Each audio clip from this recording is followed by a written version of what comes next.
Atos capítulo 12, versículo 3.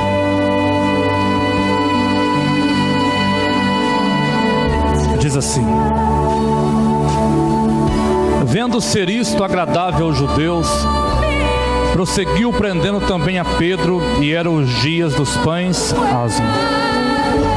Tendo feito prender, lançou no cárcere, entregando-o a 4 escoltas de 4 soldados cada uma, para o guardarem, intencionando apresentá-lo ao povo depois da Páscoa. Pedro, pois, estava guardado no cárcere,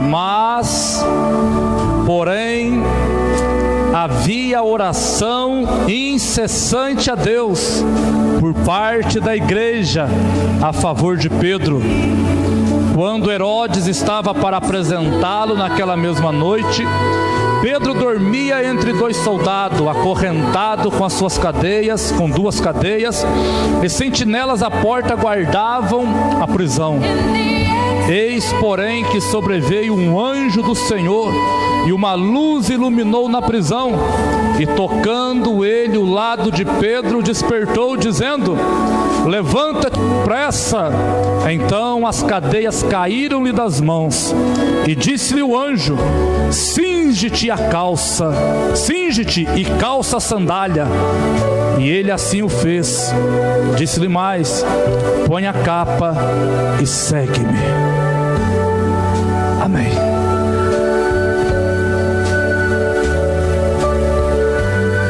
Existem momentos da nossa vida que voltar para trás está longe demais, e ir para frente, a porta está fechada. Existem situações na nossa vida que você vai falar assim: para mim voltar para trás está longe demais, eu não posso voltar para trás. Eu já andei até aqui, eu já cheguei até aqui, eu tenho uma família, eu conquistei algumas coisas, mas de repente aquilo que você não esperava aconteceu. De repente aquilo que você não projetava aconteceu. De repente a tua vida está no meio de uma tormenta, e se for para voltar para trás, você vai falar: é longe demais eu voltar para trás. Mas para ir para frente, a porta está fechada. E agora? Pedro está exatamente nessa situação.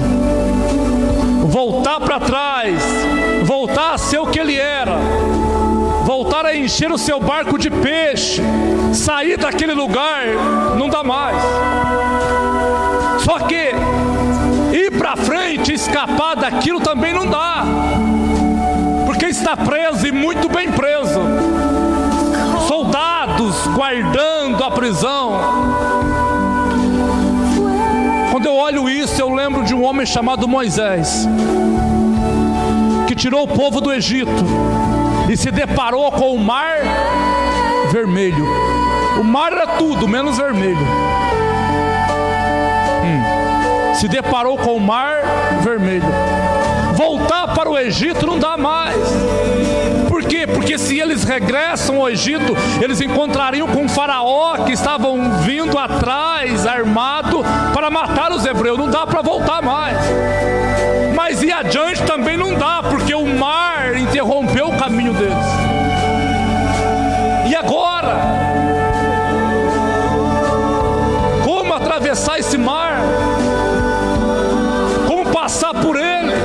Embora alguns hebreus dissem para Moisés: vamos voltar para o Egito. Por quê?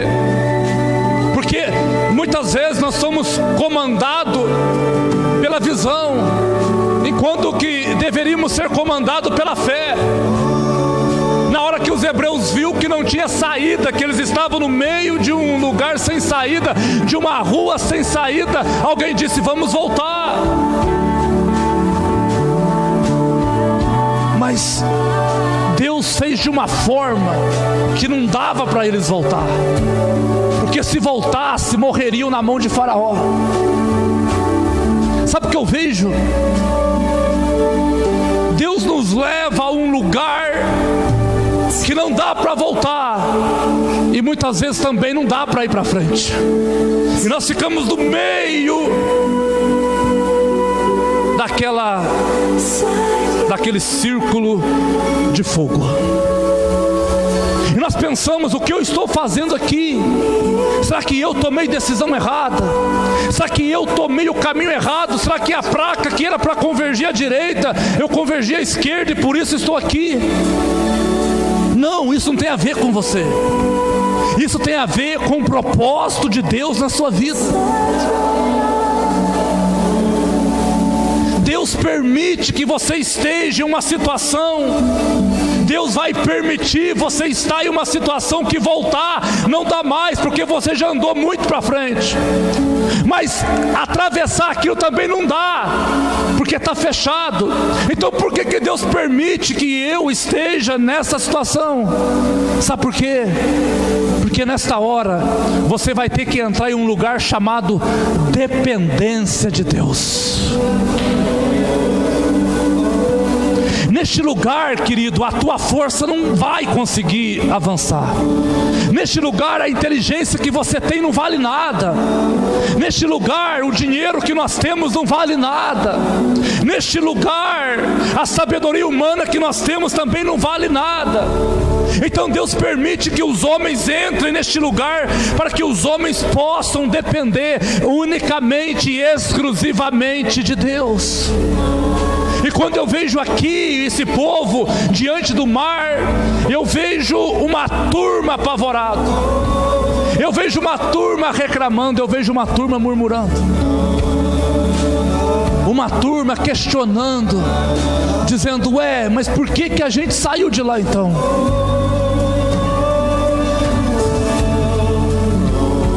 Um monte de murmuradores, pessoas que não entendiam o propósito de Deus.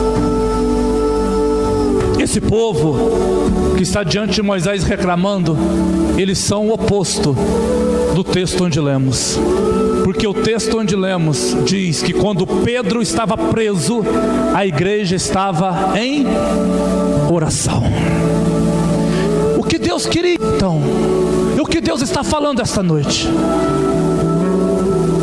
Quando você se encontra neste lugar que para avançar está difícil, mas para voltar também é difícil, qual é o nosso comportamento? O nosso comportamento é reclamar porque nós estamos naquela situação? Ou o nosso comportamento é orar para que Deus nos dê a solução?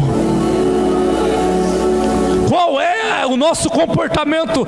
Nós somos a geração dos murmuradores que estão reclamando com Deus, ou nós somos a geração da igreja primitiva que resolveu unir a oração, porque sabe que tem um Deus do céu, que nada pode parar na sua frente, e quando Ele opera, o diabo tem que correr e a bênção tem que chegar na nossa vida. O nosso coração não é revelado quando tudo vai bem. O nosso coração é revelado no meio da tormenta. É no meio da tempestade que Deus conhece os verdadeiros homens e mulheres. É ali quando a tempestade vem, é ali quando a tormenta vem, que Deus espera um posicionamento de fé, que Deus espera um coração quebrantado, que Deus espera um coração convicto, que a nossa vida está na presença dEle, que a nossa casa está nas mãos dEle, que os nossos filhos estão nos braços dEle, e Ele não vai decepcionar ninguém que depositou a sua confiança no seu nome. Sabe o que eu aprendo? Quando tem um monte de hebreu murmurando e reclamando, Moisés está falando com Deus. E Moisés disse, Deus disse para Moisés: mande o povo calar a sua boca.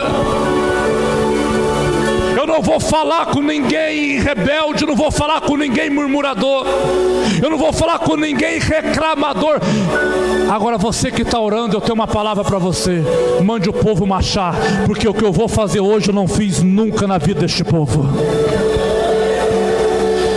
Sabe o que eu vejo aqui? Deus não fala com pessoas histéricas,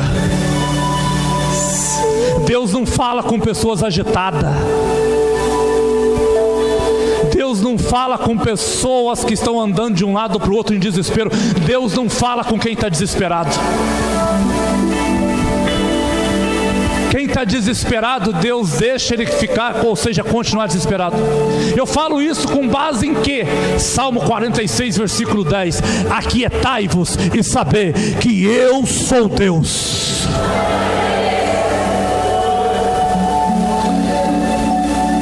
Enquanto o povo está agitado, Carlos, correndo de um lado para o outro, Deus está em silêncio. Deus foi falar com Moisés, porque Moisés se aquietou. Deus só vai falar com alguém quando deixar alguém se aquietar.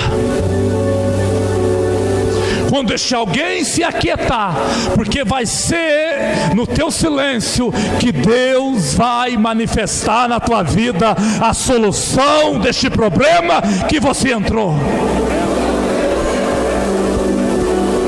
Qual é o posicionamento da igreja primitiva? Pedro está preso, não está? Está. Herodes vai matar ele na manhã seguinte, não vai? Vai. Não tem como escapar, não tem um advogado aqui, vamos pagar uma fiança. Não, isso não existe. E qual é a arma que nós temos então? Vamos nos fechar dentro de uma casa e vamos dobrar o nosso joelho e vamos orar, porque Deus é poderoso para entrar naquela prisão e libertar Pedro ainda esta noite.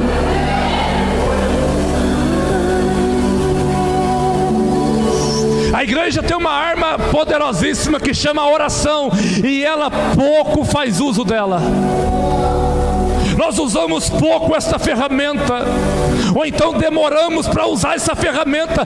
A gente tenta resolver do nosso jeito, a gente tenta resolver da nossa força, a gente tenta resolver da nossa forma, enquanto que Deus está dizendo para alguém aqui esta noite: a única coisa que eu quero de você é que você se aquiete e use a ferramenta que eu te dei, chamada oração, e será na oração que o milagre vai chegar na sua vida.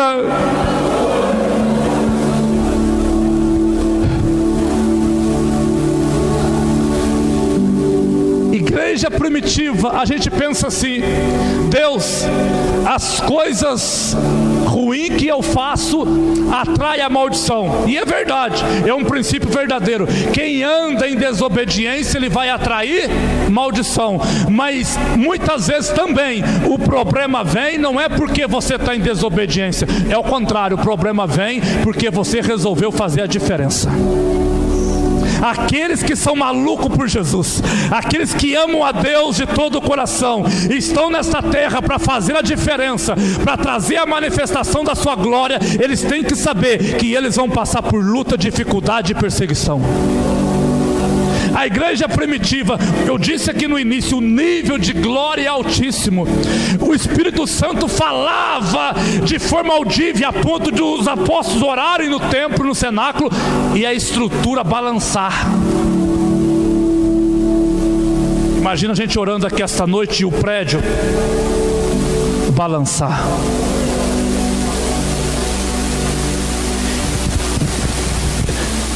Você vai acreditar porque você é crente. Mas quantas vezes já aconteceu isso? A gente está na igreja e a gente pedia este mesmo sinal que Deus deu na igreja primitiva, do templo balançar. E o templo balançou por umas 4 ou 5 vezes. Um nível de presença altíssimo. Tremendo. O Espírito Santo manifestava de uma forma indescritível. A obediência daqueles homens era incomparável. Porém, foram homens que sofreram. E sofreram muito. O senhor quer dizer o que, homem de Deus? Eu quero dizer que o fato de você ser fiel e obediente a Deus não vai evitar que os problemas aconteçam na sua vida. O nível altíssimo ali, o Espírito Santo falando, manifestando, e mesmo assim os homens eram perseguidos. E mesmo assim os homens sofriam. E e mesmo assim havia prisões, e mesmo assim havia humilhações, e mesmo assim havia o levante. Se eles eram parecidos com alguns, iam dizer: eu vou parar com esta obra, porque olha o tamanho da perseguição. Mesmo o Espírito Santo atuando da forma que atuava, eles tinham problema, e tinha muitos problemas, mas algo tinha no coração deles. Eles tinham convicção que quem chamou eles foi o Espírito Santo. Sabe qual é o nosso problema? Eu vou dizer, o nosso problema é que quando os problemas começam a vir, a gente começa a duvidar que foi Deus que nos chamou. Se existir uma dúvida no teu coração que Deus tem algo na tua vida, você vai sim desfalecer diante do problema. Mas se você está certo, tem certeza, está convicto que Deus tem algo na sua vida, nenhum problema será suficiente para parar a tua caminhada, porque Deus vai te levar para lugares altos. O que faz as pessoas recuarem, o que faz as pessoas desistirem, o que faz as pessoas abandonarem tudo, é porque elas ainda têm dúvida que Deus tem alguma coisa na vida delas. Mas quando você está certo que Deus tem algo com você, quando você está certo que a palavra profética achou morada no teu coração, o diabo pode se levantar, o inferno pode se levantar, o problema pode se levantar, mas nada será suficiente para parar você, porque você sabe que o Deus do céu pleiteia em teu favor.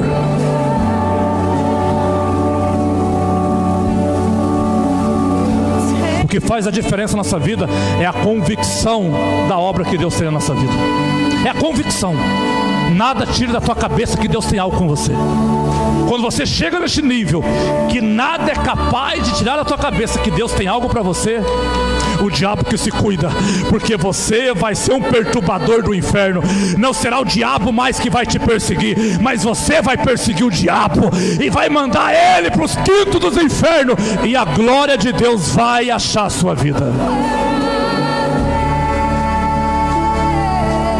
Que coisa! A igreja estava unida em oração. Aqui eu vou concluir. A igreja estava unida em oração.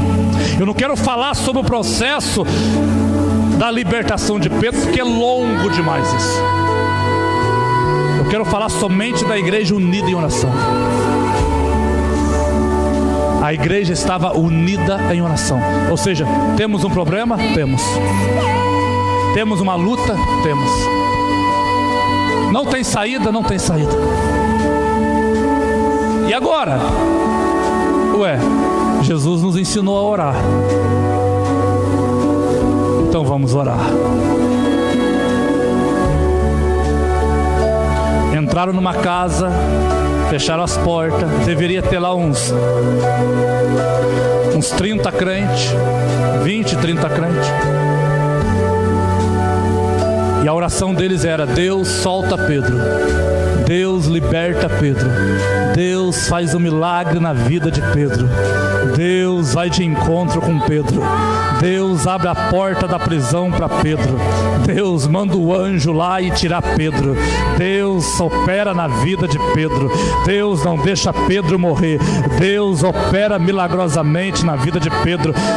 E a Bíblia diz que eles oravam constantemente.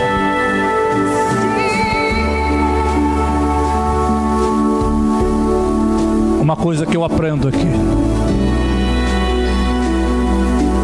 quando o problema chegou, quando a luta chegou, a igreja teve que fazer o quê? Orar. O problema fez os crentes unir. Por que Deus permite o problema? É para trazer união aonde não tem união. Porque é diante da luta, querido, que mesmo você não gostando de alguém da tua família, você vai ter que se juntar com ele.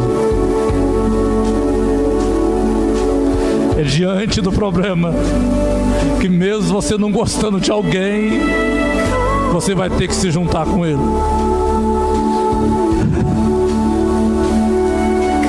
Entende? Porque a dificuldade e a luta, ela vai exigir isso de nós. Repare uma coisa, quando tudo está dando certo na sua vida, o objetivo, ou seja, vamos tirar essa palavra, vamos botar outra palavra. A finalidade, quando tudo está dando certo na sua vida, a finalidade é fazer de você uma pessoa relaxada. Óbvio que é. Porque tudo está dando certo, você já vai diminuir a tua oração, está dando tudo certo. Você já vai diminuir as tuas vindas na igreja, está dando certo. Quando tudo está dando certo na vida de alguém, aquilo ali vai gerar nele relaxo, ele vai ficar uma pessoa relaxada. Aí Deus, que não quer ninguém relaxado, Deus permite uns espinhos pelo caminho.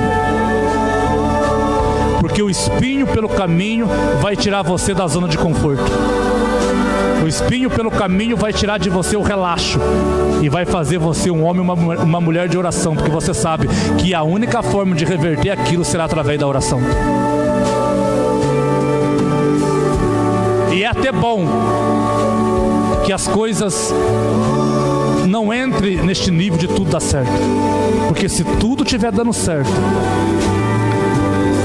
a gente vai ficar relaxado.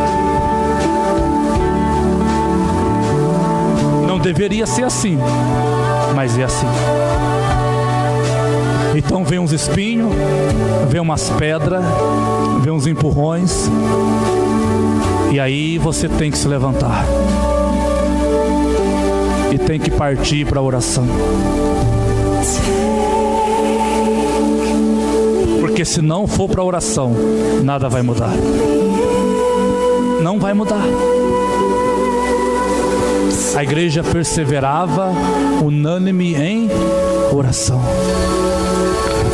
Que a partir desta noite você use essa ferramenta que Deus te deu. Nós possamos usar essa ferramenta que Jesus nos deu. Oração.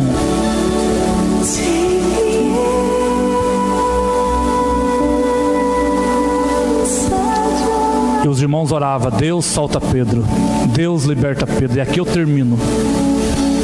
A Bíblia diz que naquela mesma noite Deus mandou um anjo, e o anjo entrou dentro da prisão onde Pedro estava. Só a presença do anjo fez as algemas quebrarem e caírem no chão. E o anjo disse para Pedro: segue-me. Porque Deus ouviu a oração da igreja. O senhor quer dizer o quê? Recebe essa palavra? Esta semana Deus vai mandar um anjo na tua vida. E esse anjo vai lhe abençoar de uma forma indescritível. Esteja o teu coração preparado até sábado, porque Deus vai mandar um anjo para te abençoar. Eu vou repetir: Deus vai mandar um anjo esta semana para te abençoar. Deus vai mandar um anjo esta semana para te abençoar. Deus vai mandar um anjo esta semana para visitar a tua casa, para visitar aquele projeto, para visitar aqueles documentos, para visitar aqueles papéis, para visitar a tua família. Deus vai mandar um anjo na tua casa esta semana para fazer um grande milagre na sua vida. Em nome de Jesus. Vamos colocar sobre os nossos pés.